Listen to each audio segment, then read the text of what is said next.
Bonjour à tous et bienvenue dans cette nouvelle vidéo qui traitera de la création d'un publi-postage pour vos lettres de motivation sur Word. Mais tout d'abord et comme d'habitude, si vous souhaitez aller plus loin dans les explications, je vous invite à cliquer sur les liens de formation dans la description et si vous ne souhaitez pas rater mes vidéos sur l'utilisation des outils tels que Word dans le monde de l'entreprise, n'hésitez pas à vous abonner à la chaîne. Alors on est sur Word et aujourd'hui on va s'intéresser à un publi-postage. Un publi-postage de quoi? Par exemple de votre lettre de motivation que vous souhaitez envoyer à un employeur ou d'ailleurs plusieurs employeurs. Donc qu'est-ce que j'ai? J'ai bien sûr ici tout simplement ma lettre de motivation, donc bien sûr avec les différentes obligations qui s'y rattachent. Le nom, prénom et bien sûr les coordonnées ici de l'entreprise. Avec une date, bien sûr, le corps du texte. Alors bien entendu, je peux rectifier certains éléments, comme par exemple justifier le corps de mon texte comme ceci, donc tout simplement.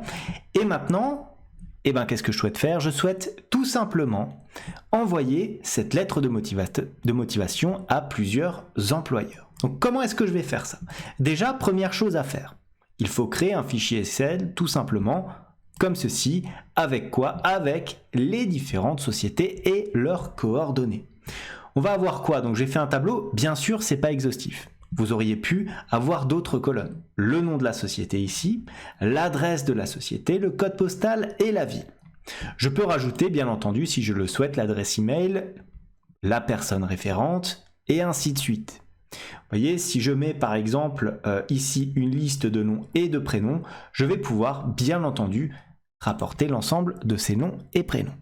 Donc maintenant, je retourne ici sur mon fichier Word. Et le publi-postage, ça va servir à quoi? Ça va servir tout simplement à remplacer ici le nom de l'entreprise comme ceci par automatiquement les coordonnées que nous avons ici sans avoir à les retaper. Donc, où est-ce qu'on va? Vous l'avez compris, bien sûr, dans l'onglet ici de publi-postage. C'est écrit, c'est très simple.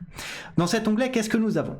Nous avons tout d'abord la possibilité de créer des enveloppes, mais aussi des étiquettes. Vous en conviendrez, ici, c'est une lettre de motivation, donc ça ne nous concerne pas. Ensuite, nous avons ici la possibilité de démarrer la fusion et le publi-postage. Donc là, on peut démarrer éventuellement la fusion avec des lettres, courrier, enveloppe, étiquette et ainsi de suite. On peut, et ça c'est un élément intéressant, sélectionner des destinataires. Donc comment est-ce qu'on les sélectionne? Tout simplement via une nouvelle liste ou via une liste existante ou éventuellement via les contacts Outlook. On peut modifier la liste des destinataires, donc là, vous l'avez compris, c'est grisé parce que pour l'instant, nous n'avons rien sélectionné. Ensuite, il y aura les champs d'écriture et d'insertion. Alors dans ces champs, on va avoir quoi? On va avoir les champs de fusion en surbrillance, qu'on va pouvoir éventuellement distinguer donc dans le corps de notre document.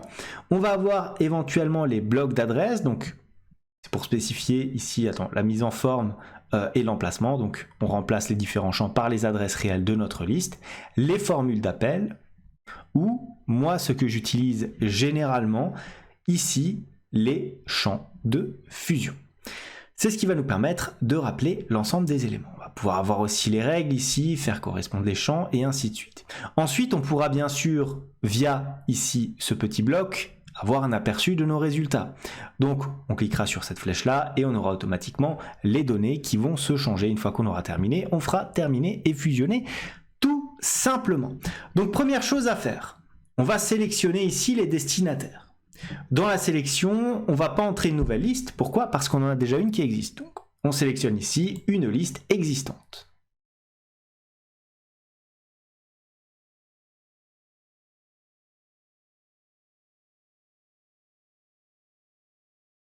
Voilà, donc je vais chercher bien sûr mon fichier.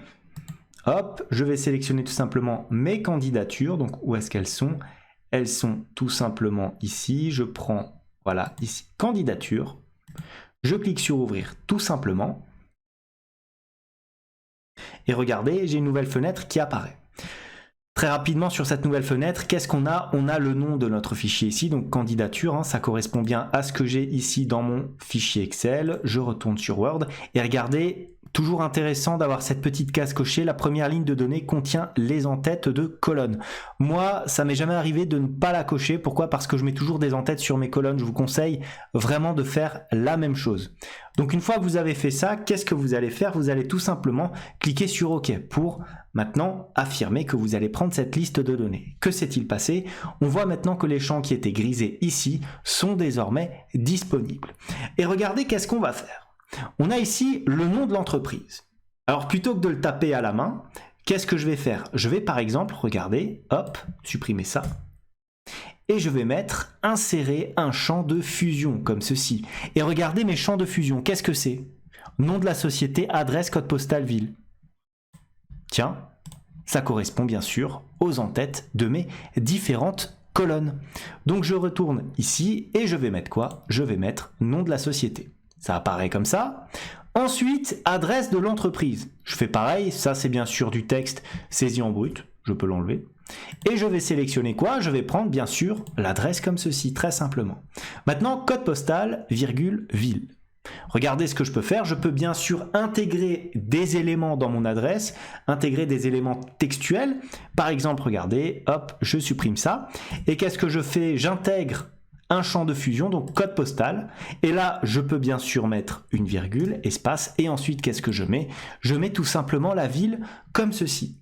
Une fois que j'ai ces éléments-là, alors je peux éventuellement mettre en surbrillance comme ceci. Voilà, bon, c'est pas forcément très utile, je l'utilise pas spécialement. Le bloc adresse ici, pareil, on n'a pas forcément besoin de l'utiliser.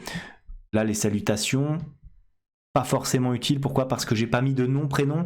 Alors une piste, c'est bien sûr, là, vous pouvez mettre le nom de l'interlocuteur, mais si vous ne l'avez pas, ce qui est souvent le cas lorsque vous faites une lettre de motivation, je vous conseille bien sûr de laisser cela comme ça.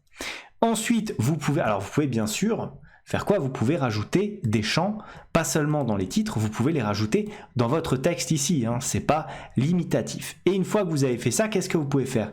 Vous pouvez cliquer ici sur aperçu des résultats. Et qu'est-ce qui se passe? Vous avez ABC Compagnie, 123 rue de la Paix, 75 001 Paris. Si je retourne ici, j'ai bien ABC Compagnie, 123 rue de la Paix, 75 001 Paris, comme ceci. Donc pour l'instant, ça fonctionne, c'est plutôt pas mal.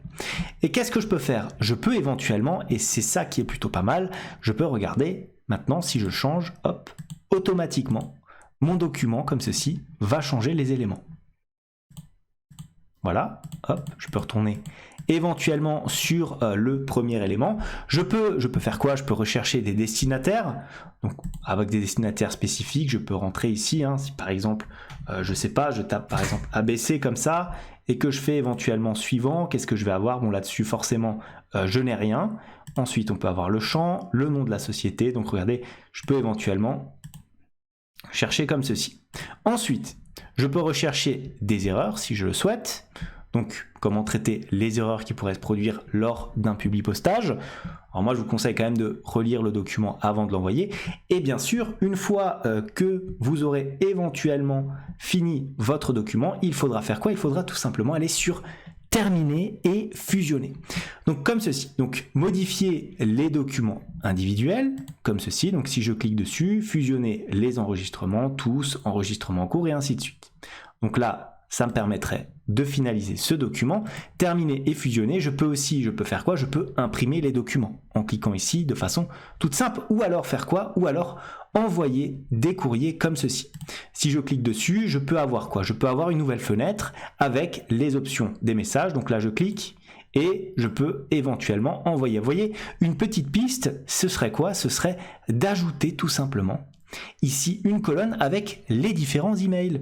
Parce que si je fais ça, je peux éventuellement faire quoi? Je peux éventuellement rapatrier directement l'adresse email ici. Vous voyez, j'ai le nom de la société, ligne objet, et ainsi de suite. Je vais faire annuler, pas besoin d'aller aussi loin. Je peux modifier la liste des destinataires si je le souhaite, apporter quelques modifications, tout simplement, regardez comme ceci. Hein.